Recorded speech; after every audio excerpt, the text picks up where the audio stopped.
Welcome to New Hampshire Unscripted with your host, Ray Dudley.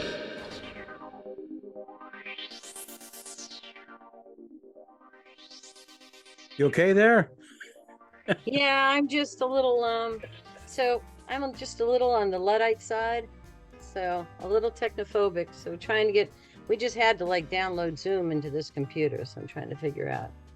You want to take a minute or two to get acclimated here? Yeah, I think I'm good. I don't know. Can you see me? I can. I'm getting a lot of glare, but all right. I can see you. Okay, that's great. So, you're new to me, so why don't we start there? Can you tell me a little bit about the circles you've traveled in and how you got to where you are? And then I'd like to talk to you about your jump into directing. Okay. How I got to where I was. So I had, of course, done acting in high school, like so many people do, and then had gone off to college to do very serious things that didn't include time for acting. I did not end up completing that particular path, but I'd been away from it for a long time, and about somewhere in my 30s, there was a sign up in Andover, Mass, where I was working as a massage therapist. And there was a sign up for doing this play called Cry Witch, which was based upon the Salem witch trials, at which several people involved had been from what was actually, or ended up being, Andover and North Andover, Massachusetts. So I went out for that, got a decent part, and then we were singing at the after party at the director's, and I was singing something, and she's like, "You need to be in the next musical." So did Godspell with them, did Turn Back, Oh Man, which I did belt out again the other day for my auditions at the Hatbox. And not sure if that was a mistake. I popped a blood vessel in my eye, but we suffer for our art. It's like you can't sing the same at 60 or 61 as you could at... Who'd have thunk it? Who'd have thunk it? So then it's like, wow, this is really fun. I remember liking this. And, and I had some time to do it. I went back to school. I had done an injury to my wrist that was going to be career ending. So I went back to school, and while I was getting my associates, I did a lot of theater at the Top Notch Theater in Northern Essex Community College. But as an adult, in fact, my son was also going to school there at the same time, and we acted together in several shows. Wow. Yeah, so that was fun. That would be cool. Yeah, that was kind of cool. Keeps you young too, being around young people. So Amen. Then again, went back to college, finished off my degree, and had to be very serious because it was biochemistry and I didn't have time to do theater. I went back to it, but in between the two school things, did a lot of stuff with Ghostlight Theater. Yes. Back in its early things. I noticed that you are a many times nominated and several times winning NHTI awards. And thank you. I appreciate it. Yes, I am. Yeah. So congratulations on that. And after watching you recently, I can understand that. The only thing I think I've been nominated for myself was doing the sound to Ghostlight decided to do Hamlet once more, but we did it in Japanese. We did it no theater style, and I did the percussion sound that I just made up as we went along. I kind of it was one long just creative process each time we did it, with like drums and things that made different sounds. Like I found some funky sounds for the ghost and things. You'd have to ask John Safel why we did it that way, but it was very, very interesting, and probably one of the most freeing things I think I've done artistically. That particular play and that particular instrument thing? Yeah, and just kind of what's the word, improvising as you went along, and doing something that, as far as I know, I had never seen anyone do before, except having some sense of it from, trying to find things on YouTube about Japanese theater.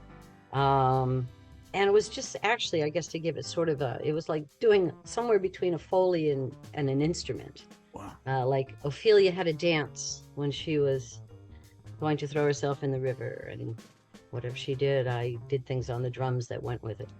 And we did get nominated for that one, but I don't think we won. It was a little, it was a little out there. They're not still that whole around show either, was are fun. they? Ghostlight, are they still around? They're not Well, I have heard it's gone defunct, and I was sad to hear that, because I remember we were working very hard to get it its, charitable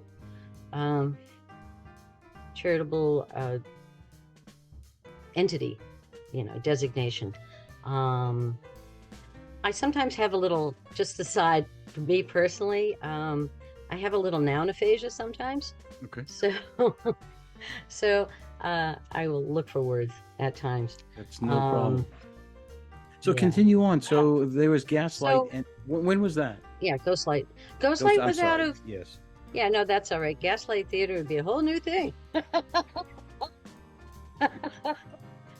think they have it in Florida. Something, something Freudian there, I think. Yes. We did a lot of stuff let's see. I think it was sort of based out of Salem, New Hampshire. But we were a bit itinerant. And I know, gosh, there was an old theater that was in a public housing building or an elderly housing building. And I can never remember the name of it. It began with Anna something, and it was In Concord? downtown Concord. Yes. Yeah, the Anna Carrico. Oh, the Anna Carrico. So we did several shows there, and a couple spaces in Manchester, sometimes Lowell, depending where we could, finagle.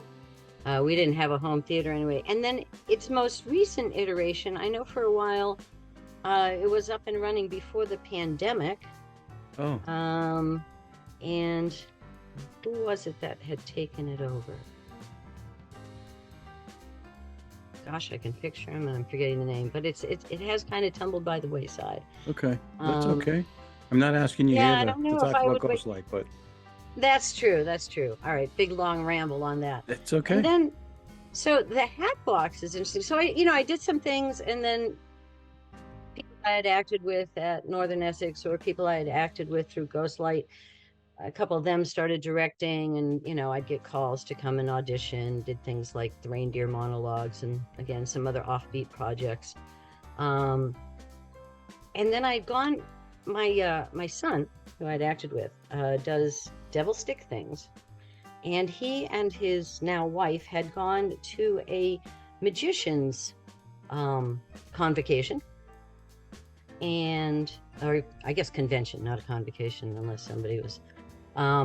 So he was the opening entertainment, and she was helping out with things. They knew a magician friend up in Portland, Maine, and they met Andrew that way. Gotcha. Got us tickets to go see Andrew do his incredible magic show that still blows my mind. I know he's doing it. I am looking. I cannot. You can be this far away. You can't. But In that theater, you are that far away. Theater. Yeah, especially there. And we had seen him over at Players Ring, which again, very, very intimate space. So I'm like, oh, all right, I'll go and audition with the Hatbox. I had done some stuff with like Bedford Off-Broadway, and then so I've done open auditions at the Hatbox or gone out for a specific thing. I think how I really got back into like doing it with some real intention was auditioning for Gary Locke was doing Richard II, which was an unusual, it's not one of the most usual pieces done. Yeah. And I like that. There's so much more Shakespeare to do besides, although the ones that get done a lot are done a lot because they're really good. So Yeah, I agree. But so did that, and I don't know. this past couple of years has been or this past year has been very busy. I did the open auditions last season, and it was actually at the open auditions that Aaron Campagna approached me about doing this project that we've just done, the 7-day plays. And Gary cast me in the government inspector, and George Kelly was looking for someone to fill in. He was still desperately trying to fill some stuff for like that August. This was in June or July. So it was a busy year. I had like one after the other. So that's how I got in among the prolific artists. But it was a good audition, if I say so myself. And my sad thing is, since I used it last year, I'm trying to think how many years I have to wait before I can put it back in the rotation. Just run with it. Just run with it. Really should do it every year. So I was, I guess, very specific with some of my movements and some of the things I was doing with it. It was a piece that's, it's called Witch, and it's written by Margaret Atwood. Not necessarily as a play, but it's this one long, diatribe, confessional, and basically a monologue from the witches of the story. It was a nice piece, but yeah, I had some specific movements, and Aaron's like, you're very specific in what you're doing when you do this. He's like, have you directed? I'm like, oh, not since college. You do one or two one-acts, of course. And he's like, well, would you be interested in directing, explain the process? And my first reaction was, oh, I don't know if I have the visual capability to direct, because I know things when I see them, but I have a hard time visualizing it at first. Like, you should see me rearrange my living room. I have to move everything to tell what it looks like. But and also, making the great picture, things that I've learned from working with. I've worked with some great directors. I've worked with some directors that you've learned maybe what you don't want to do. And one of the things is, the visual aspect, which I felt maybe I was lacking or not confident in. And then I went home and I beat myself up saying, yourself, you either can figure it out or you can delegate to people who are good at that sort of thing. Very important word, delegate. So I went back and talked to him, like, that offer's still open? Because I'd really like to do that. Because it is, I noticed one show I was doing not so long ago where I was experiencing a fair amount of frustration with the directing process.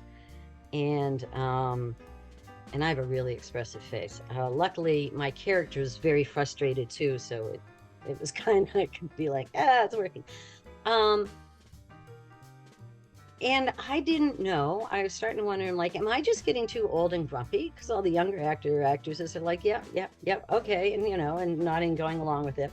Although a couple of them told me their secret is you say yes and then you do it the way you want to. And, okay. And I'm not a good dissembler. Everything's like, and I'm like, maybe it's time to try directing. Put your money where your mouthy ideas are, and try that out. Also, frankly, there become to be a limited number of roles for older women.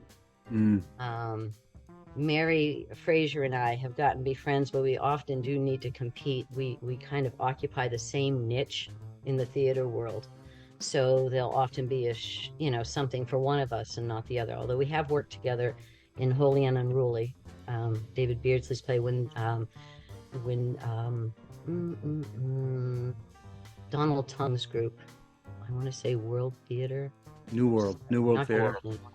New World Theater, they did a workshop version of it, and Mary and I did that, so we got to be in the same show. We were both cast in Government Inspector, but she had to she had a lot going on. She had too much overlap, and she was going to get to play Mrs. Hudson to her daughter's Miss Holmes. So and was trying to juggle it all, and dropped out. So we didn't get be together. And then we just went and auditioned for something else. We're both going to get in, and she realized she had a conflict that wasn't going to work. But anyway, so Mary and I often occupy the same niche. There's often just one part. It's rare to be in a show that's got a lot. So realistically, if I want to keep doing like a show every, at least 4 times a year, I have to look at how else can I. And I have joined the board of a production company, Lend Me a Theater. You have? Which is another itinerant company. Yeah. I had done Clue. Mo Demers, right? Yeah, Mo Demers, right. Now she's a Spitfire. So everyone recognizes Mo. So right, you say either one or the other. And we're doing some interesting. I'm on the play reading committee, I think mostly because I have time and I read really fast. And we're, in fact, we're going to be doing Night Mother and Into the Breaches at Hatbox this year. Wow. And we usually, and Night Mother's already got people coming out of the woodwork going, hey, so one of the auditions, one of meaty roles. Yeah, I'm glad to hear that, because they're coming up is Who's Afraid of Virginia Woolf, and I thought, thank God somebody's finally stepping up to the plate here and doing things that are classics and great roles in great plays. So Night Mother, hats off to them. Man, oh man. Yeah. I mean, personally for me, it's a little heavy. But I know like there's a lot of people want to do it, and I think it's a great piece. It's not something that you can whip together in 6 weeks though. So they're going to start early on that one, because there's just so much to get into them. Yeah. And it is, and even though I know that often comedies sell better, but I think this one will do well too. I know, listen to me, but from the production end, you want butts in the seats. Yeah. It's one of the few modern tragedies. So, and sometimes we have to, acknowledge the tragedy, catharsis of. Well, that's part of life, right? I mean, it's a reality. So. Right. You have a very interesting arc here. You said that you had started off, you did some stuff in high school, and there was no like light or flame there about, you just kind of brushed it off that you did it. I didn't catch that early on there was a bug that had attached itself to you. Oh, that's true. Actually, I'll have to tell you, the bug actually goes way back. We moved a lot when I was a kid. So my sister and I were often the only people we knew, for at least a little while, until school started. And we moved about every year for a while. My dad was not in the service, but he was on loan to the service for Raytheon. So it was like being Army kids. So we would act things out. She'd make little puppets. We'd do puppet shows for our parents, our poor long-suffering parents. And she was about, 5.5 years older than me. So she was 5 years ahead in school. And when she started getting, reading Shakespeare, those lovely Penguin Shakespeares where it's got the text on one side and all the unusual words on the other. So I would read them and we would act things out. We had this rock in the woods across the street from our house in one place where we would go and we would do the witches scene from Macbeth, and we would do Romeo and Juliet's balcony scene, just silliness. But it was, it was fun. I liked it. Star was being born back then. Wow. Yeah. And then it's like, hey, look, like you can do this again later. I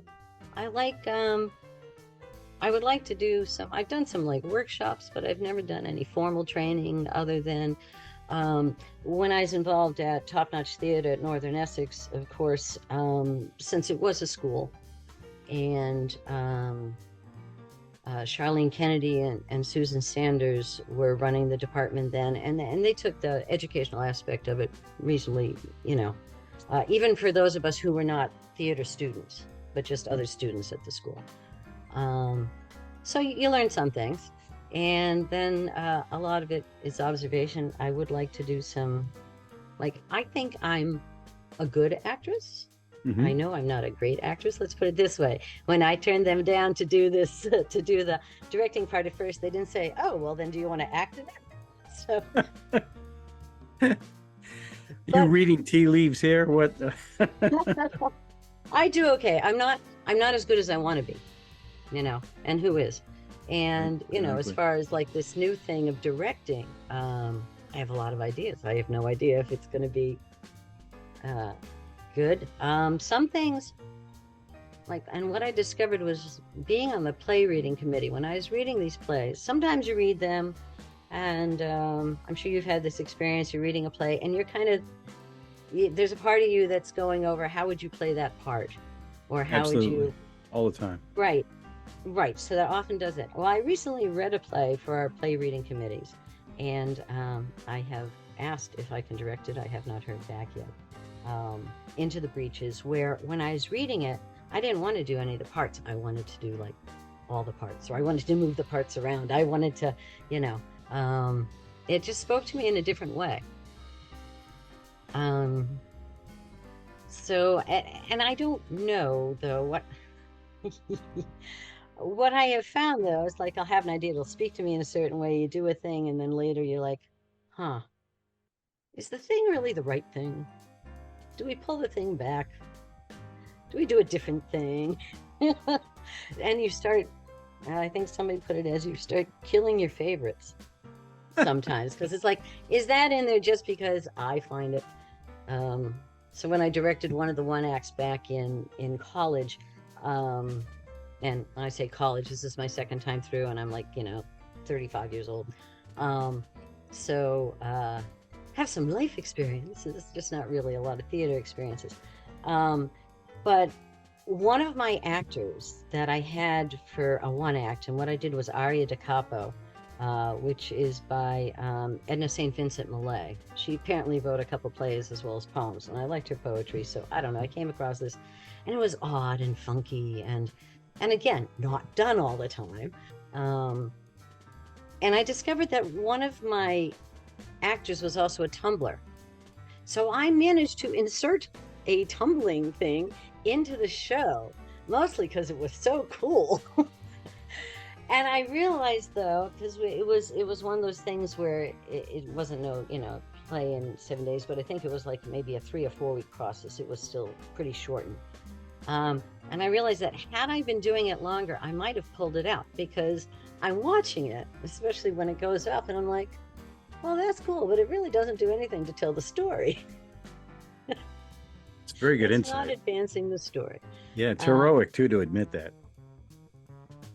Oh, I don't Well, know. because you could have just brushed over that story, but to admit that you may not have, should have put that in. Right. It's very, heroic. Oh, I don't know. So that's what if I continue with with directing and get to do more, I don't know. So a lot of times when I'm doing things as an actress and I make choices, and especially if I'm doing comedy and somewhat broad comedy, I can be fairly outrageous, and sometimes you count on the director to pull you back if they need to. Yeah. And most of them like that because they find that easier than trying to push you. But I have worked with at least one director where he's like one of the most outrageous people I know, and I can't trust him to pull me back. So as a director, I'm afraid I'll do this stupid thing again, like, let's put that in just because it's really cool. But it should always be in the service of telling the story. Mm-hmm. I think. And that's really how I come to theater, I think, is just, it's through stories. I love to read. Reading's like, been my thing since I was like 4. So a well-written play really grabs me. Really good dialogue really grabs me. Logical holes throw me.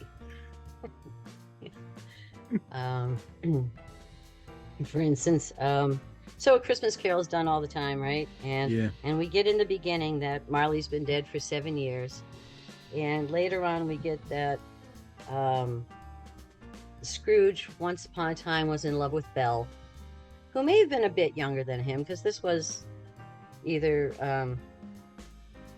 Yeah, like Victorian or Edwardian England. So, or even earlier. Could be Georgian. Anyway, but we find later on, after he's broken up with Belle, that Belle has remarried someone. She's usually shown with a child and a baby bump. And her husband comes home and says, "Guess who I just saw? Your old friend Scrooge. His partner has just died this day, and there he sits alone in his workshop." And my first thought is, if that was just 7 years ago, and she was Scrooge's contemporary in any way, shouldn't her womb be an echoing, dusty cavern by now, and not holding a baby? But unfortunately, nobody's ever seen it that way in a show I've been in. There may be some material there to write, to flesh out. I know they have done. Recently, Donald Tongue did a piece called Scene Changes, which was based on an actress playing Mrs. Cratchit in a traveling. Oh, I saw that. I saw that. Yeah, with Alex Picard. Yes. Right. Yes. Who we are going to see this coming weekend in Virginia Woolf. Yeah. And her work astounds me, just astounds me. I can't wait to see the show. Yeah, and it's a powerful piece. And I've seen people try to do the Virginia Woolf, some of the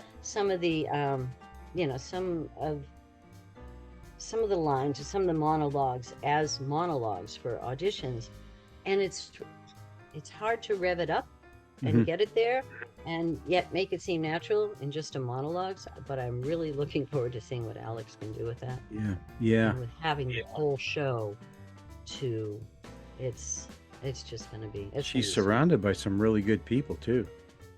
Yes. I've seen.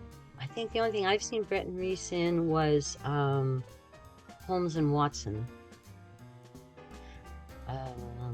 That Gary also did, and the young woman. I would have to look. I should have it up somewhere. The thing, and I'm wondering if she was in the 2-person show with Katie Collins. The one that played at the Bank of New Hampshire? Is that? Yes. Yeah. I don't remember. And then they live streamed it. Yeah, and then they ended up live streaming it. It was a really interesting I didn't show. know that. I would have watched it. I didn't know that. Right, and that's what I had to do because I was in a show. I was in a show the weekend that it was going up at the thing. Yeah, I don't remember how I heard it. Oh, probably social media. So, about the directing thing for this show, a couple of things I'm interested in. How intimidated were you to be asked to direct a play you've never read, actually hadn't even been written when you were asked, with a cast that you didn't know you would end up with? You had to have some trepidation there, and I'll leave that there. I'll go part 2 in a second. Go ahead. Okay, so there was some trepidation. I saw the cast list, and a part of me though was, so I can sometimes be overly optimistic about and yet I'm also, I can be fairly confident about what I can do, and if it doesn't work, well, it's not life or death. Yeah. I've had jobs that are more life or death. So, but looking at the list of actors that they had pulled, there's a part of me is like, you don't really have to do anything. You just kind of wind them up and let them go. But it was the thought of directing some of those folks was intimidating.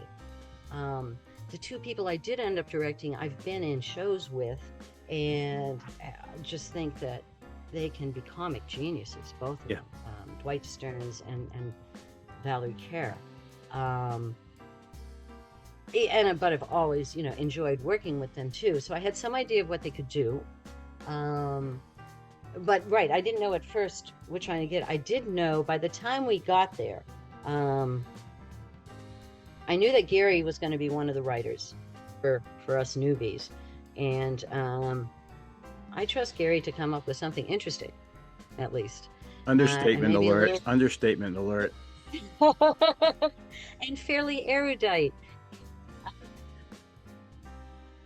Challenging, maybe a little too challenging, because when I read his show, my first thought was, oh my God, poor Ian. Can we get Gary to cut some of this? And I've worked with Ian before. I never worked with Melanie, who was first up in that show. And then at first, I think Lowell Williams was going to write for this, and had a travel conflict, couldn't be there. And Gary and Greg Parker ended up being the other experienced writer, writing for us newbie directors. And I've seen and read some of Greg's work, and again, another very erudite person, very creative, and he ended up writing this silly little comedy that I just thought was adorable, because I could hear it in my head as soon as I started reading it. So I kind of lucked out, because I really went with, there's a part of that's like, wow, I can hear this in my head as I'm reading it. I can see it. Obviously we did some collaborative stuff. The assistant stage manager they had for the project, Sandra, was my stage manager. And she's almost frighteningly competent at an awful lot of things. And including, she's got I will agree with that. That was, yes. Like, I'm glad she's on our side. Yeah. And she also is good at some collaborative ideas, and she's kind of learning to fly more freely with this creative process, while bringing to it some really like impressive organizational skills, which is not my strongest point. So it was good, and I did warn her that I would maybe be leaning on her for time manage it, but we managed. I will say, with the 7-day plays, I don't think we may not have actually had as much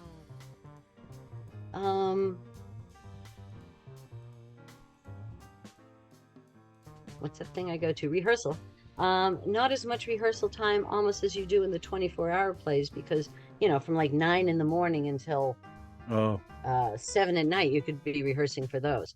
And we only had, an hour and 45 minutes, hour and a half at each rehearsal, which was good. They're short to put a couple in them, but I'm used to slightly longer rehearsal time, with just the plot of time you were there. So the first couple nights, it was hard for me to pull back and know when, okay, let's wrap it up, and, make sure people have their 3-minute reminder of doing the next day and all. And then Sandra wrote these. I have to confess, I had never read a rehearsal report before. I've never seen one like that. Yeah. I got one from her, and I'm like, what the? It was incredibly competent. It was detailed. It was like she was a court stenographer. Yes. Like, not only did she catch all the blocking, which I would expect a stage manager to do, although I'm used to them, scribbling on the sides of the thing, but linear, and the notes you gave to the actors, often they note it down, but if it's on the fly, they don't know. She timestamped some of those. Yes, she did. On my sheet, it's like 6:35. Note to Ray. Yeah, I've never seen anything. It was amazing. At first I was just like, taking. It took me a moment actually to find it as useful as it really was, because I think I was just so amazed in the beginning. Like, this exists. People do this. People can do this. How did she do this? I was expecting like a sticky note. I'm used to, you get a little reminder text, maybe saying, remember that we're doing, Act 2 tomorrow or whatever. Yeah. It was wonderful and astounding, and it made it easier. And I have to say,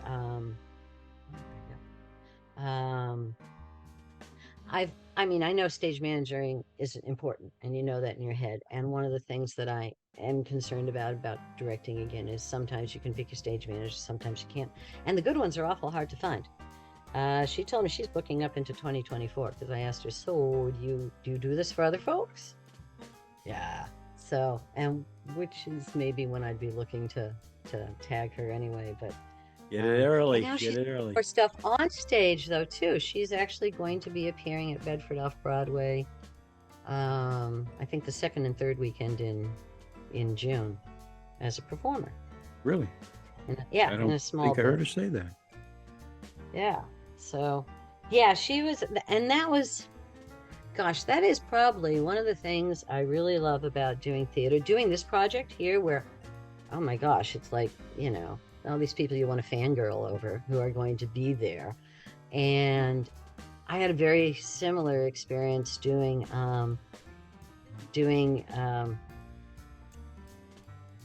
Gary's show, The Government Inspector, which had like Alex Picard was in that. Chris Savage was in it, doing a small but really integral part. Aaron was in it. Sven and Dwight was in it. Val was in it. Aaron Wilcox, Ian Allen. And watching all these people every day, and it was a broad comedy. It's based on the Russian play by Gogol, and it was updated by, I think, Jeffrey Hatcher. So, it's fairly funny, and speaks to things that have always been true about people, like that there's greed and people like to appear to be more than they are, and a number of other things. Although it wasn't very kind to the peasants of Russia, but going to this rehearsal every day was probably it was like going to theater camp all the time. And an acting class. You're sitting here watching these people just do this phenomenal job. And I'm a shameless stealer of any technique that I that I like. And laughing so hard, I've never laughed so hard. And what I love about the community theater scene in New Hampshire, which I mostly speak to, is how rare ego is. I mean, I think we all have a fair amount of confidence, and you kind of have to get up there and strut your stuff on the stage in one way or another. But these people have so much talent and so little ego, just so... Anyone who does hold back and not want to really interact with people is usually, that's their own thing of how they prepare for their show, and they're in their heads. There's no sense of, ew, you've only been doing community theater. Because the only professional theater I've done is the little bit you get paid at the Hat Box at times, or at the Players Ring. I've done a show at the Players Ring. But it's just, I don't know. So you get to meet all these interesting people, and most of them have some other outside job that's also interesting. Yeah. And I can be a little bit of an intellectual snob, and I truly feel that a lot of people who are really intelligent people make better actors. I know somebody's going to be like, it's hard. I'm not talking eugenics here, but so not only are these people brilliant to watch, but so very interesting and brilliant to speak to on any number of things, and usually just so funny. I love to watch the creative process in action. That was one of the reasons why I was enamored with this whole 7-day thing, and seeing the people who are involved in every aspect, from the writers to the directors to the performers. Yeah. Because it was very creative from the start. They had to create a play. They had to direct this new play. They had to perform this new play. And all of these people were 100% in and ready to just create.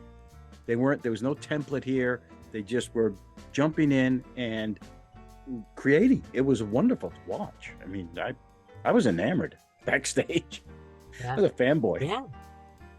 Yeah, wasn't it? I mean, just the writing would terrify me.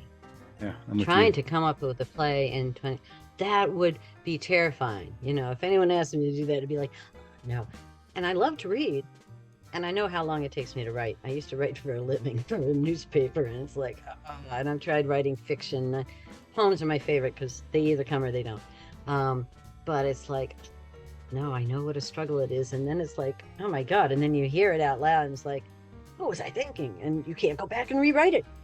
It's gone. It's gone past My biggest you, fear or at about least- writing would be they'd say go, and I would instantly have writer's block. Instantly. Yeah, like nothing. The pressure would kill me. I know, and all of these were so creative. And interestingly, talking to the writers, the couple, the two that did the comedies, Greg and Carrie L. Silk, did not initially intend to write comedies, but that's what came out. You know, you're starting the process. Greg said he had started at least 3 or 4 times, and it just kept wanting to. He was going to do it in a different way, more noir, but not the comedy. But I think you come down to, I mean, it's a teddy bear. Right. You know? It was great. I'm not sure if we can play like Cocaine Bear or something, but I did give him a little ciggy butt hanging out of his mouth. So It was perfect. It was perfect. Let me ask you a right, question. there wasn't much. Oh, go ahead. Sure. No, just No, I about was gonna say- yourself. Okay. And directing. What type of a director would you say you are? Are you a micro director where you see everything on stage and it has to be done in a certain way? Or are you more of a throw it up there, let's see what can happen and we can tweak it from there? Or are you somewhere in that spectrum? Oh, that is a good question. I tend to, what I really did love about doing this, and I do like doing some stuff by the seat of your pants. It's like jamming on stage, you know, and where the music rolls with you and you just go with it. That whole week was like some like mad jazz thing. It's an excellent analogy. Yeah, because it's got to go together, and yet you have to be willing to kind of let it fly a little bit, because or it seems so as a director, well, I really didn't know how I'd be as a director. I can be I knew how I didn't want to be. I knew some of the things I like. I usually sometimes you kind of hear how you want to say it, but I really kind of hate when people are given line readings, or to give a line read. I don't really like to give line readings, not that specific, but I'm also more likely to go, okay, can you try it with a little more of something in it? If I want more or less, or a little anger, or, you know, I want to kind of hear 2 things. And then mostly I want you to make me believe it. Thank you. That's a key point. Very key. Thank you. Yeah. I'm a fairly naturalistic sort of actress myself, and so I've been told from people who've watched me, although, you know, if you're doing, sometimes comedy is more, I guess what I like about comedy is I can feel the rhythm, and when it's going right and you got the audience with you and you're doing the thing, and it just, there's a rhythm to it. Yeah. It's very almost musical like. It's all in the timing, you know. And drama, I think, can be much more better ways to do. So I also talked to some directors and had some ideas, and I've been told by so many people that you should block it first. So one of the things I did do, and in that way it kind of was what I wanted to see, was when I walked in there by Monday to do our read-through. We did our read-through, and we talked a little about what the character should sound like. It was obvious to me that, you know, the bear should sound like Sam Spade or something very like it. Dwight had not heard that. So we tried some things, and I ended up having to send him a sound clip, actually, Sam Spade again. But actually what finally connected, because we're doing, I'm like laconic and kind of no extra, not a lot of, you know, variation in tone. I'm like Joe Friday, just the facts, man. That he had seen, you know, that he had seen, so that could talk to him. So I guess I like to cajole or add things. I also find that, and of course the people we were working with that week, um, and gosh, people I've worked with and all sorts of, I'm just always blown away by the talent that's out there. People often come up with their own business, but if they don't, I usually have some business idea to throw in there. I like business.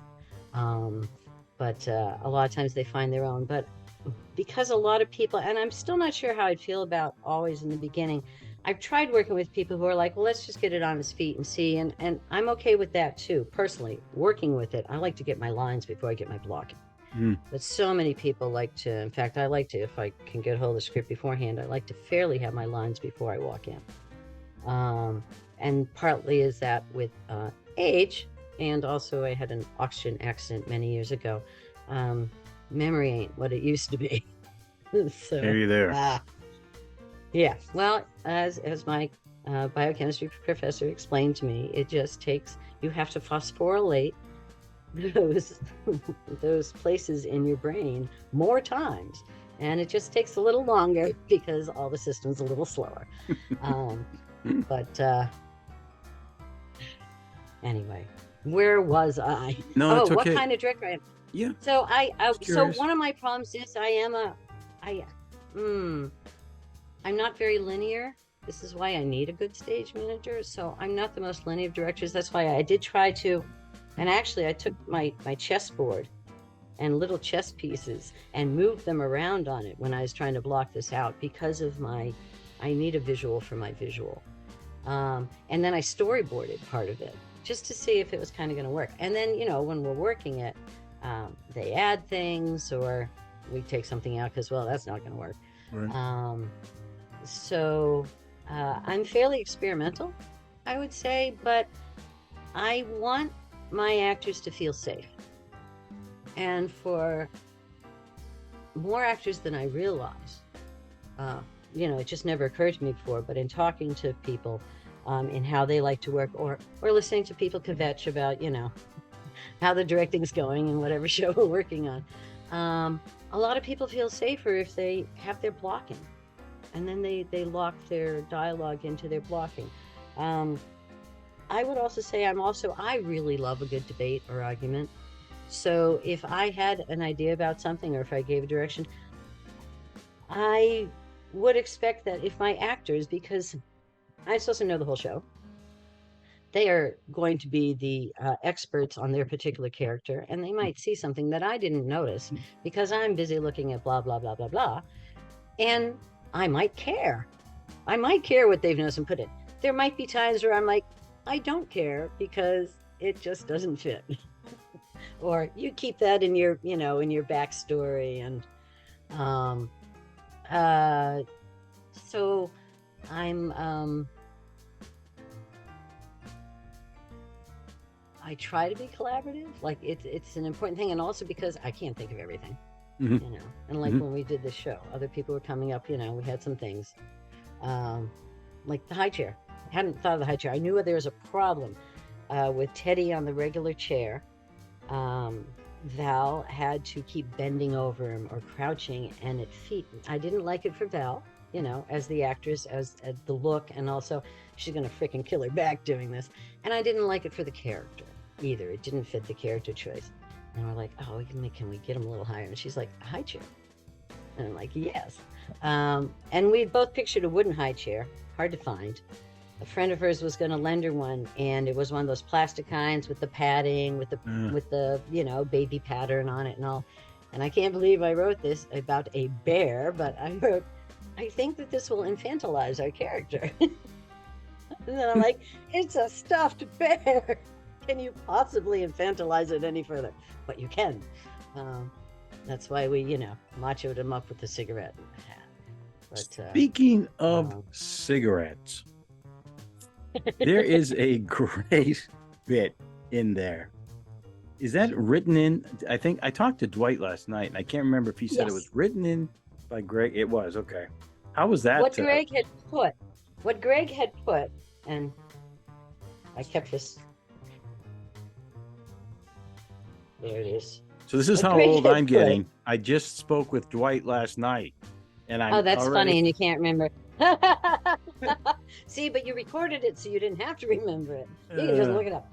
Yeah, so it says all of Dwight's characters should be, if possible, voracious chain smokers who leave cigarettes everywhere. The stage should be littered with them by the end. So a couple things occurred to me this. My first thought when I read it, and I did write there, like, if you have any questions for the authors, and I did ask about one thing, and I said, and is he serious about the cigarettes, or is he just like busting somebody's chops? Is he trying to annoy Andrew or whoever has to clean the stage? So I'm like, sure, why not? Let's go with it if we can do it. I kind of see what he's wanting to do, and to me, it was kind of a challenge of figuring out how can we do this. yeah. So we had the 2 fake cigarettes that look like, they got the little reflective end, so it looks like they're on. So he would have one of those, and Ted had one of those. And then Val had a cigarette. One of the lines in it was she was holding a cigarette that she never smoked. So Yes. she's holding it through most of the show. She's not smoking it. Meanwhile, all of his characters. So I'm like, how do we do this? I just had to go and get some cigarettes, and then break them off. And we just decided with the one at the Hatbox, we could just break them off when we were performing. And I just went through them, and at different points, and I'm like, and at one point, look like you're lighting your butt with your next butt, because that's what chain smokers do. And yeah, he just palmed a bunch of them. At first we weren't sure if we could do it, and when we were practicing at Presidential Oaks, since they are so kind to us there, and Hatbox wants to keep using them, the last thing I wanted to do was leave a trail of tobacco all across the things. So I came home, and when we were talking about how are we going to do this, and we brainstormed, during one of our sessions. So I did try originally, like breaking some off and then lighting them. Made the mistake of puffing on one to do that. That was a disaster. But so they'd become black. And then I dipped them in Elmer's glue to try to seal the end so they wouldn't like spit, Well, but I burnt them and they stink. So we decided we'll leave off the Elmer's glue and the burning of them. And I just, broke them off, then put out some of the stuff, and then twisted up the end so they could scatter around but not be everywhere. Yeah, and I'm still not sure exactly, because I did not ask the playwright, what exactly were you going for here? But I think part of it was a shtick, and it's nice to have a shtick. Yeah. And it was an action that could be there, but it said something about all those characters. And that was one reason why his last character, JJ, who in the beginning I wanted to appear as innocuous and innocent as possible, the one who's actually set up this whole sting on her, but he's like, hey, I'll come help you, which is why we, put him in the little sweater vest and glasses. But so he doesn't take out his cigarette until he makes that turn on, my mother was away, and right, he found my mother on a hike and she never came back, and now he's got the cigarette. I don't know. I'm just like, okay, we'll roll with the cigarette symbolism. And like, at the end, I finally thought of it at the end, kind of. I'm like, Val, before you leave your last time on stage, I want you to grind out his cigarette. I'm like, we can't do it now because we need that one for the show. But at the end of the show, you hunt it down and you grind it out. And then you leave. Well, it was a great bit. I mean, to see him come out and he's throwing these butts around stage. Yeah, I mean, we didn't quite go through the whole pack, but I think he had at least like 10 or 12 butts for him to do that. And then the thing in the stage direction in the show had suggested a bottle in a paper bag for his character. But Dwight owns this jug that is named Jug that you saw on stage with the 3 X's. And it often shows up on stage, like the last show he was in, Don't Talk to the Actors, it was on stage as a set dressing. And it's been, I think we used it for one of our murder mysteries. And so it's like, yeah, bring Jug instead. Why not, make it his own. And then he's coming up with some things, they all are. Very well done. Very well done. Oh, thank you. Kudos. So let me ask you, so you go through all the rehearsals, and now you Saturday comes, you do your tech. How I don't think I kind of watched your tech. I don't think you had many problems in there. You just with the matter of staging, like where the headstone went, some of that stuff, right? It wasn't Right, because we found the area we were working on, what I had not taken into account, because I know pretty much how big the hat box is. But if you've got people on the floor, and Dwight was going to end up on the floor wrestling, so I actually went and sat in the back thing. Sandra sat in the front, and I tried to look over and see, and we marked how far back we had to put Dwight's head, because at the end Teddy snaps his neck, and right. Dwight was like working that, and I'm like, we cannot lose that. They have to see that. So right, there's some technical. A couple of times, the voiceover started a little late, and I had sent Greg. I wasn't really sure how I was supposed to send him the sound files. So this was a thing that had a whole long thing in it, and I'm like, the second selection from, and I gave him, the timestamp from there to there, as long as you need, and then the ending one. And he decided he'd put the whole thing underneath it. It was his, and I loved that idea because, yeah, it's a noir film. It actually should have this little, moody jazz bit going on under the whole thing. And I'm always happy if I can play jazz for any reason, because I can't actually play jazz. I can only listen to it. So I like that, but we had to, just mess around a little with, like, a really perky song came on in the cemetery. I remember scene, that in and I'm tech, like, and you're like, Greg, not Yeah. working. yeah, that's not working for me, the perky one there, but and it was the only place where it didn't quite work, and I think he just moved on to another section of it and came down there because Dwight had his big monologue as JJ and the thing to get through it.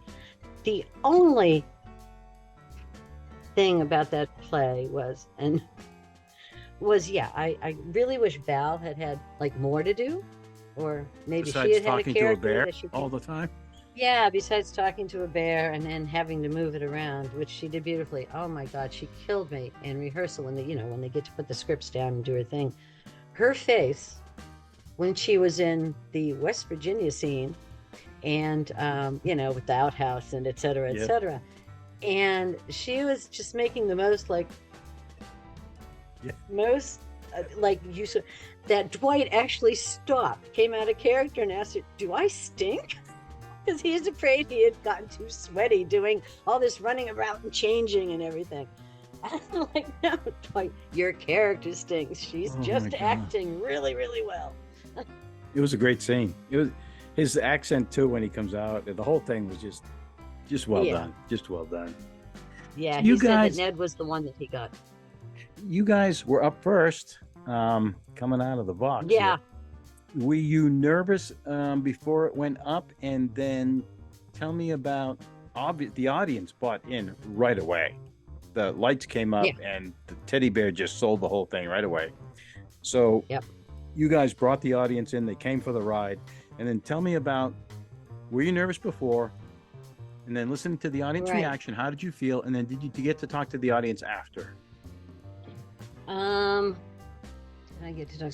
So, was I nervous before? Oh, of course I was. I was nervous in some ways for my actors, because that is not very much time to get dialed, and even I think they did a line through. We didn't get to do a full run after our tech, because the tech did take a little while, and it's kind of long, and it's a tech heavy show, as Greg said.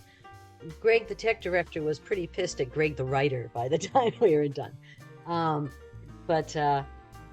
So I was nervous for them that they were going to have to do this thing a little bit. I was also nervous that, because to me, I have to say that the whole process seemed too easy, almost. So there was part of me is like, oh, did I do a half-assed job? I mean, did I forget something? Like, shouldn't this have been harder? Mm-hmm. But like I said, I could hear the show in my head. And then I'm wondering, well, did I take too obvious choices? Did I make too obvious choices? Did I not delve into this enough? So there was something of like, did I really, did I do the process justice? And did I do the show justice? I wasn't too worried about, we could only do what we could do. I was fairly pleased with the flow of the show. And there are some places where the voiceover is a little long, and other than, there's nothing we could do about that except try to, and part of that, and some of the choices, I was worried that some of the choices I had made, I was pleased with the acting choices my actors had made. Some of the things that I had wanted to throw in, and like, am I adding to, am I taking away? Like, Val at one point kind of leans towards him with the cigarette, as one does, right? And then kind of realizes that he ain't going to be lighting this thing. I don't know if anybody else caught that, but she did that. It was something I didn't like. Am I, asking her to do something that people are just going to wonder, what the hell is she doing? So there was that a little, but the only thing that made me nervous really was that I wasn't more nervous, or that I wasn't more, because like I said, it was just fun. It was fun. It was, I think it worked, but I was a little, because I did take the play that when we were talking about which one to do, and Mary and I were talking about, well, how will we choose? Well, what if we, both love the same one, and we're like, okay, we can do rock, paper, scissors. This is not going to be a problem. But doing it, when I said, the first thing I thought of is, wow, could Gary cut a few lines? And she's like, oh, I love the thing about Mozart. And I'm like, the other one I could hear in my head. But, when we were thinking which one to do, I'm like, well, do I do the one that is like obvious to me? Or do I do the more what to me is a more challenging one, and see what I can do with that? And then we decided, well, why don't we do the one we're each just drawn to? Because we have a week. Because there's point. that too. Yeah. What are you going to like dig and delve in a week? So it was, there are a couple of things, but it was really well in play. I mean, I would have had to actively work a lot harder at it than I was working to like F this up. Yeah. Yeah, it's interesting. You had a great script and a great cast, and a great tech guy. I mean, it worked. And again, the audience loved it. I was backstage, but you could hear them roaring. I mean, they were in on every gag. All yes, along and the way. even the butts flying. I mean, they caught that. The teddy bear thrown in the air jokes. and coming back down on him.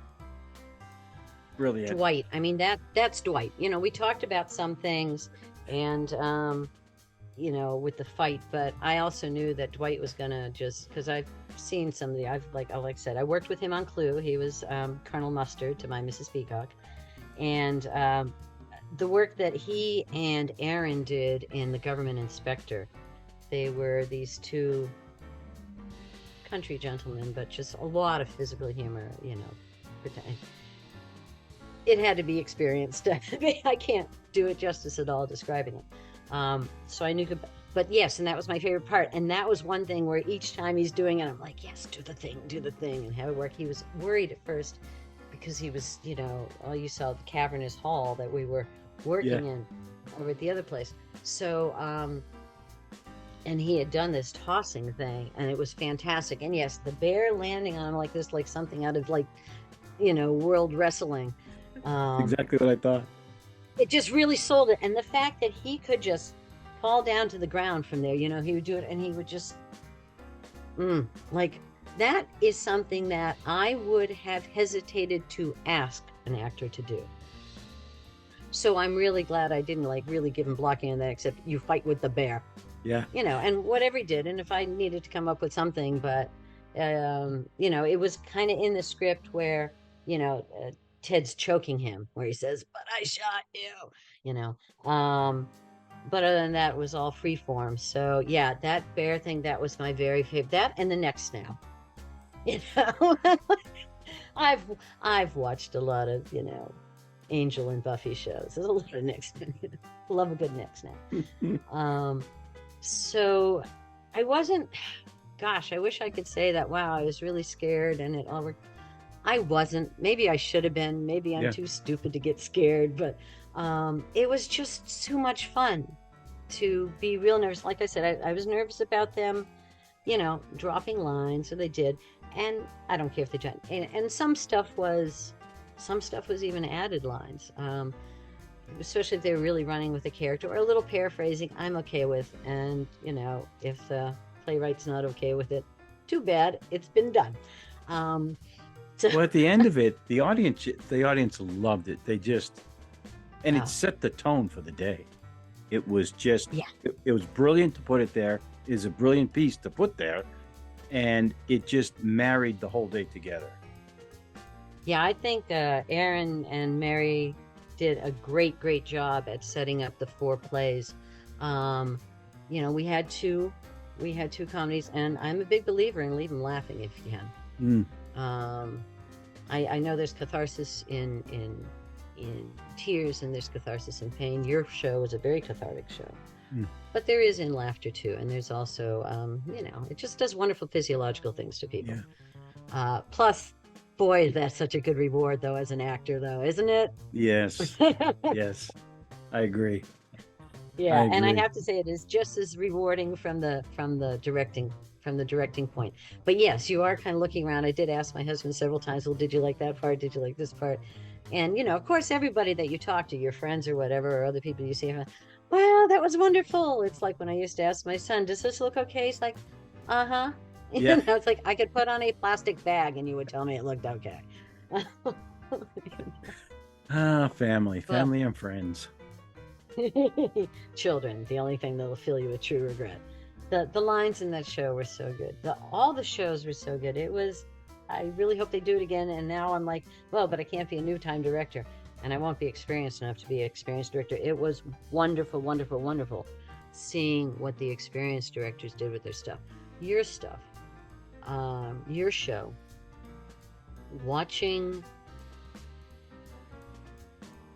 the changes in your thoughts and in your feelings when you were sitting on that bench in the part where you were by yourself, or I think Lisa was listening to you, but it's basically a monologue. The time that you took with all of that, what you allowed us to see, because of course that's the wonderful thing about the Hatbox. It would not have worked the same way, of course, in, you know, a giant auditorium. And then we have to, you know, do that thing that I call, there's like an arch theater in this to it, that I really love these little theaters because you can be more natural. I'm spoiled by them. Yeah, and that was something that I knew was missing in my show. There were some places where you had to see it on Val, and she had to do it, and she did some great work with her face, and the poor thing kind of had to, because she's got these long monologues that she's sort of reacting to, but has to do stuff. But it didn't fit with the kind of show I did, and I don't think it would have fit. But I don't know, you know, I'm saying things like that, and it could very well be that something like that would fit somewhere if I only knew. You know, so there's some things where I'm like, I just don't know enough. Like, I don't know much about tech and what is available and what could you do with it. So when we were running tech and he asked, do you want a blackout or do you want a blue up? And I'm like, well, I think I want a blackout because it says black, and goes, and I realized, one, we can't see, but I also decided that, yeah, I liked the blue because in the times when the characters are not on stage, and there was at least, we had 2 long voiceovers with the stage in view, and just the stage is in view. And I thought that at least having the blue light on it will hold the audience's attention a little more, as well as the words. And then the long blue, and I knew that would have to, I wanted that to be blue and it fade out when JJ is laying on the stage dead, you know, not letting him get up to the end. So I like the blue. But when I was asked which one I wanted, I had no reference to, again, until I actually saw it. So I am not great at imagining things all the time. I'm good at recognizing things when I see them. And that's what makes me nervous, maybe, about directing a full-length play. And just the that part of the inexperience. And I don't really want to work, you know, with somebody hovering over my shoulder, though, being like, well, you should direct this way or that way, or putting their own imprint on it, because it's like, no, I'm opinionated enough.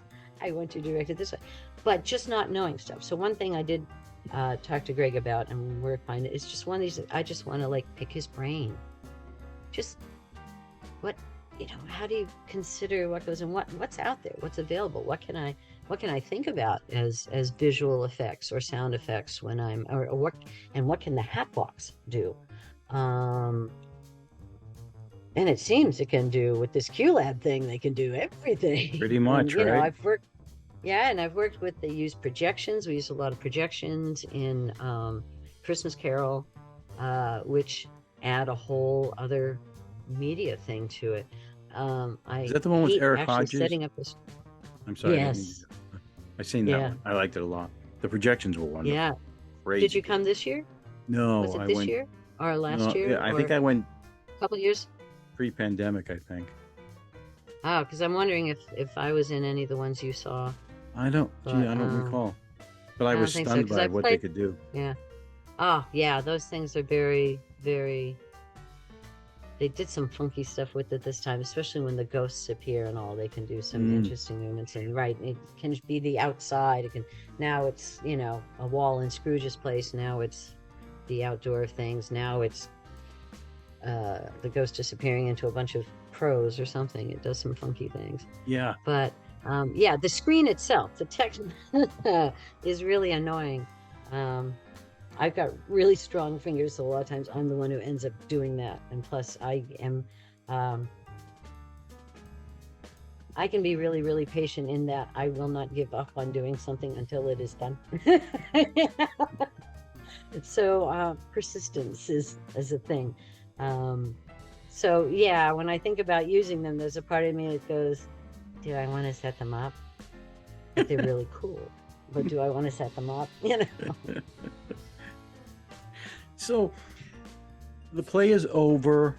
Can you Yep. tell me a little bit about, and you have in one sense, what did you learn? Because as a first-time director, it's one of the things that was high priority was what are you going to get out of this besides a play?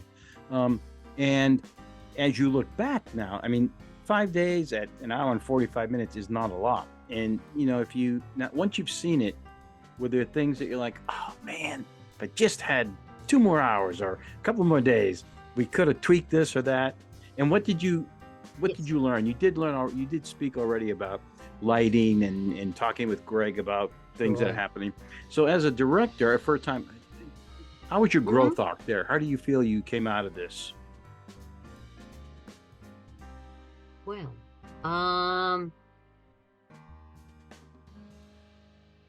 like I said, there's a part of me that's like, did I miss something important? Because one of the things that came out of it going is, this directing gig ain't too bad.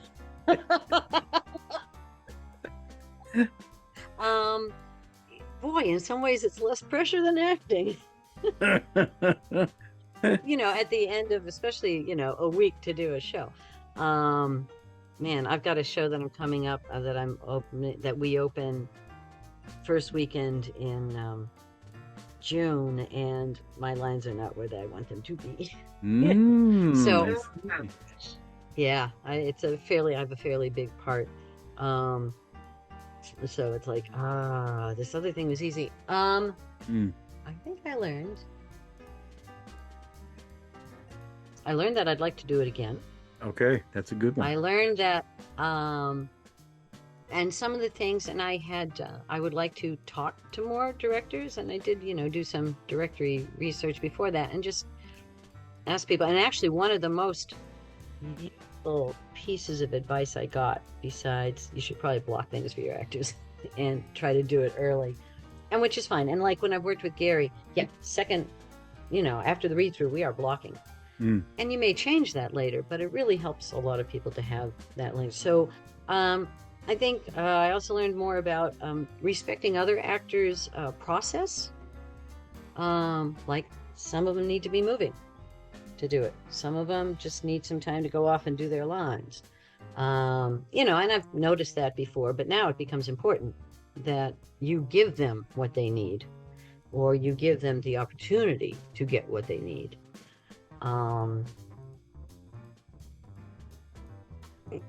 And I always suspected, but now I know the importance of a stage manager who is organized. That was something I was very nervous about, because I really think I do have a hole in my head in that spot. I tend to be, even when I try to do linear things like physics or mathematics or chemistry, I have a tendency to write my explanations in these like spirals that go around, and then I have to circle wherever I get to the answer because it's just the way my brain works. You have your own Fibonacci thing going on there. Yeah, exactly. And then somewhere in the center, there's the answer. A lot of physics teachers don't like that. They tend to be very linear people.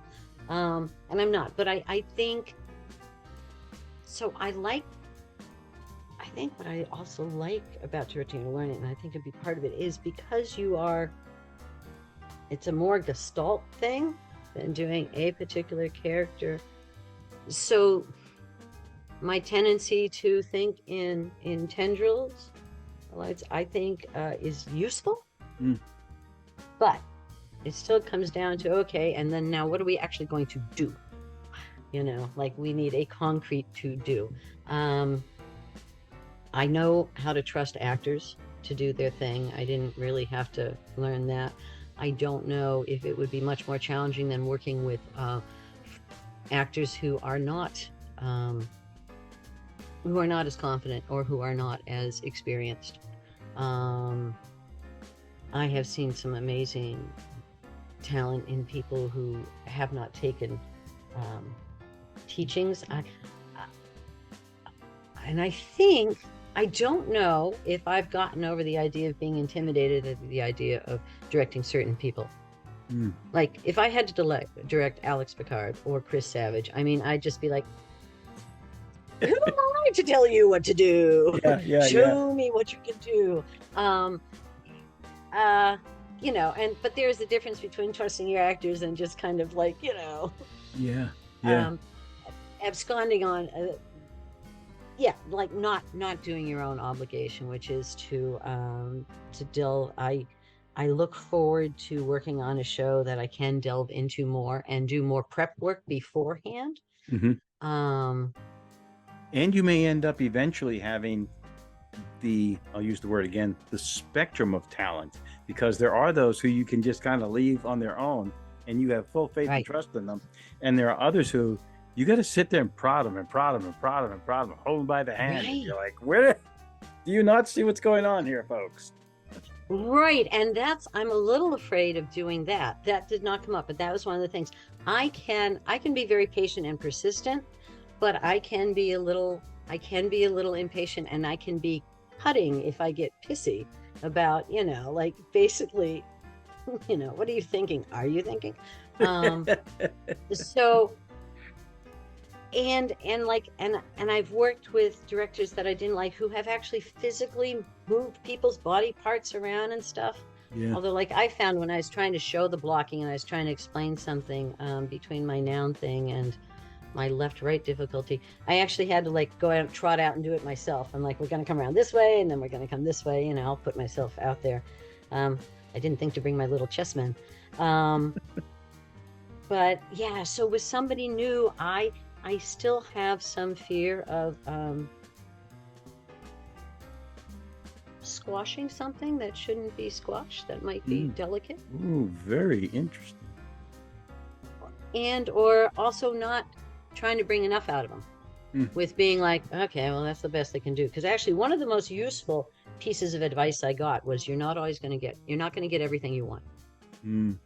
Now, in this case, that wasn't because of any limitation of my actors or the script. It was the limitations of it's a 6-day process. Yeah, good point. So some things you're not going to get what you want.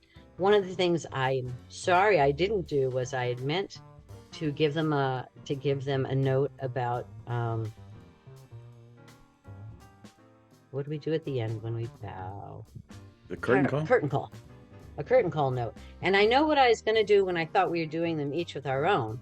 And then I forgot to say something with them. And what I wanted them to do was have Teddy between them with his paw in each hand. So he was also holding hands along the thing.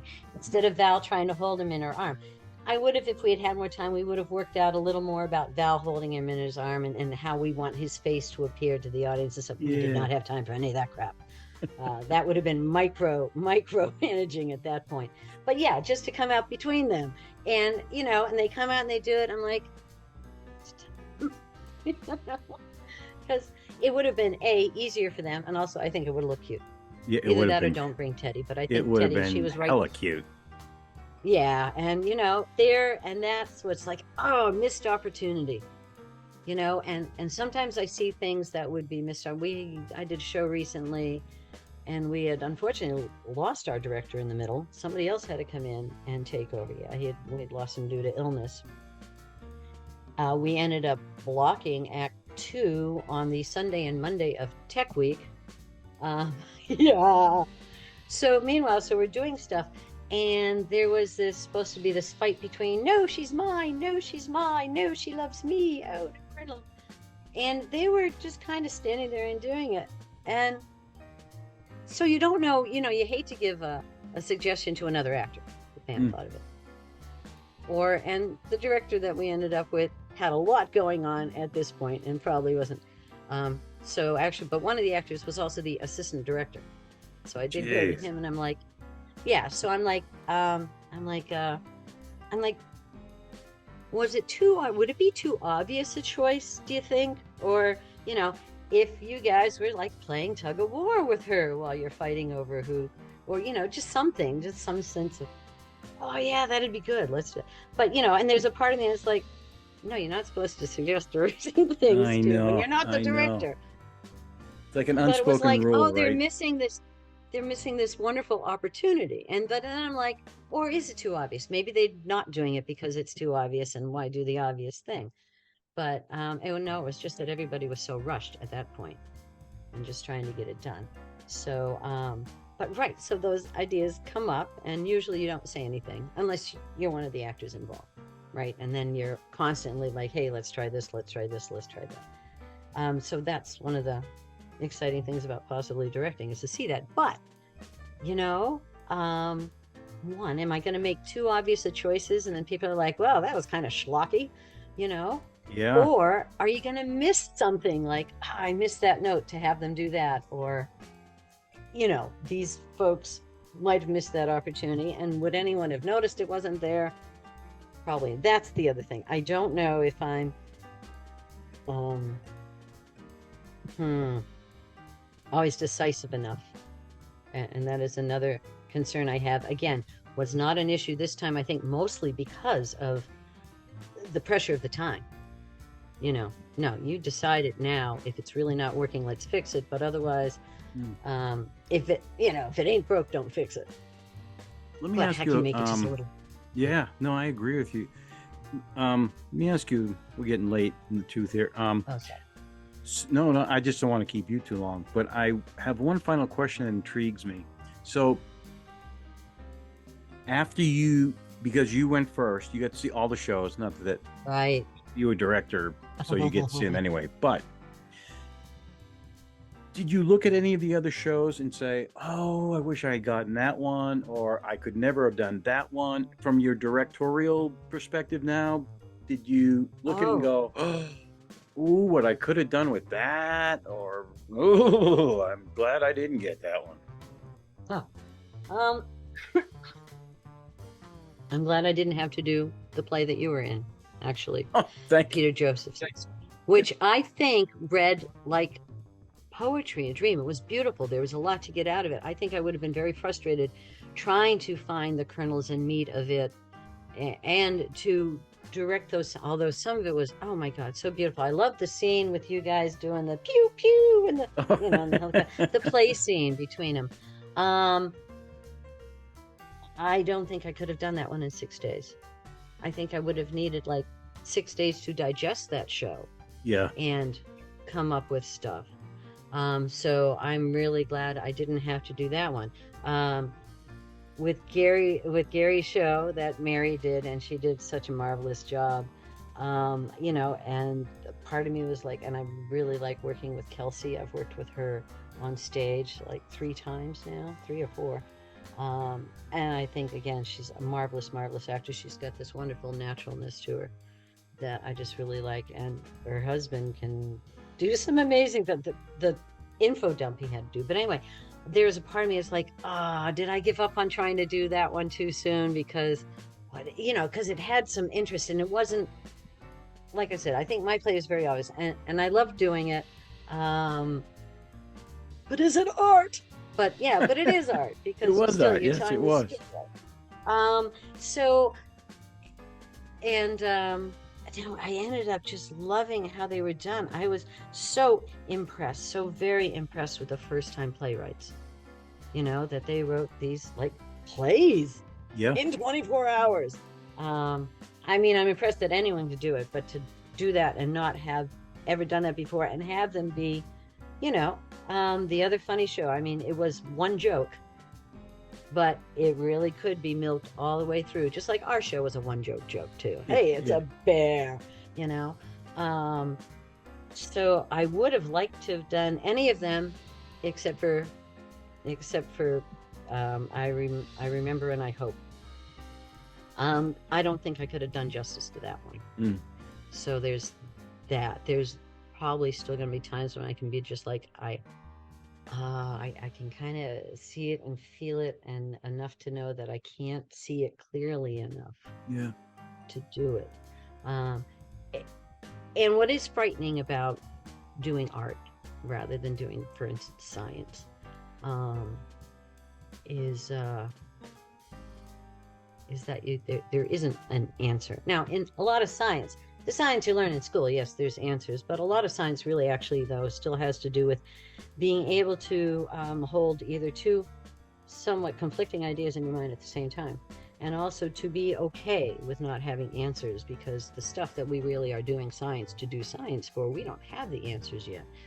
And you can't be so uncomfortable with not having an answer that you're going to make one up, or that you're going to prematurely decide on something. So with art, though, with something and so ephemeral as theater, where it is an experience, you do it and it is gone. There's no rewriting that. There's no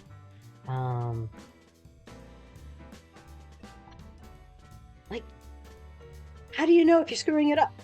So there's a part of me that's like really worried that I could be screwing this up royally and I won't know. I'm too stupid to recognize that I've screwed it up. We had that concern. So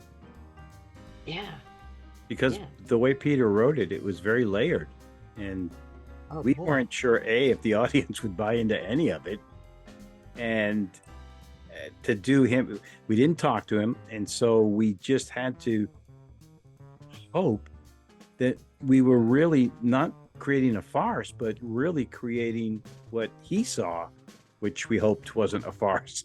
Could have gone very badly. Right. And was he happy with it? He was ecstatic with it. He said it was exactly what he saw. I know. Right. I know. Oh, yeah. That's how art works finally, right? When it works, right? Yeah. Right. Well, that was one of my concerns with Greg being involved with this. And then I did ask him, did it come out? Was it what you had pictured? And I didn't really get a straight answer out of him. So that makes me nervous too. And that's when he said, well, Greg the tech director is pretty upset with Greg the writer right now. Which I can understand, was a whole other problem. But he did neatly sidestep, how did you like it? You might have to take him out for a cup of coffee and tweak him a bit. I have to. But I think any of the other shows, though, I think I would have enjoyed getting my hands on, maybe. But I don't know, comedy is simpler, usually, in a way, even when it's comedy that's saying something. Just because it's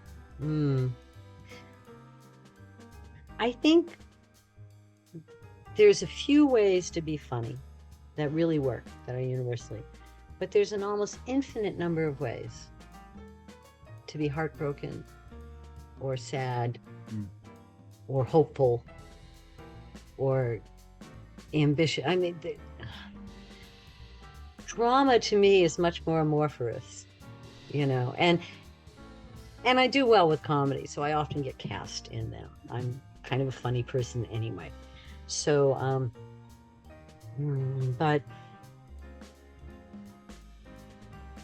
comedy also, because comedy is always set on changing expectations or deflection. Comedy is often a deflection, right? Or unless you're doing satire, but still, you're even with satire, you are deflecting away from the seriousness of how much it sucks that the world is like that by laughing at it. But drama, you don't get that. It's a reflection, it's not a deflection. So doing it justice, I think, is harder. And like, I feel more ready to tackle doing, say, another comedy, even if it's a dramatic comedy, than like, I have no interest in trying to, in offering to try to direct Night Mother. It's like, oh God, no. Let somebody who's really, got some gravitas there to do that. Yeah. All right. Well, I think I've covered everything. Yeah, I know I've been talking your ear off, but It's quite all right. That's why I wanted to talk to you. I don't mind it at all. I really do appreciate your time. I mean, we went into some pretty decent stuff here, and I'm glad you were willing to open up and express your opinions, and it makes a big difference. all right, never. Actually, I don't always know when to keep my mouth shut, which is why directing's good. Well, it worked here It's tonight. very So. simple. Yeah, thank you so much, and thanks for doing this. I did go and I've watched some of your other ones. Oh, you So did. Thank you. Yeah. I appreciate to get it. an idea, and I had to see what Aaron had to say about all of us before. Of course. Well, now you're But, part of the archives. Yeah, now I'm part of the archives. It makes me feel, and being part of this, and and some of the shows that I did this year, I think I just do feel a lot like a part. The New Hampshire community and semi-pro theater, and I'm digging it. I like it. Yeah. It's funny. It's like, Yeah. One last thought. I was thinking earlier about how different we are from a sports team, in that you get in a sports team or any kind of team, you're with the same people all the time. But in theater, it's very rare that you're bumping into the same people in the same cast.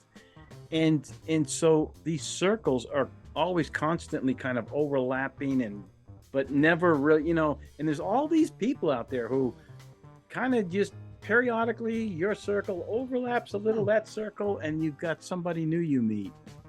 It's pretty crazy world we live in.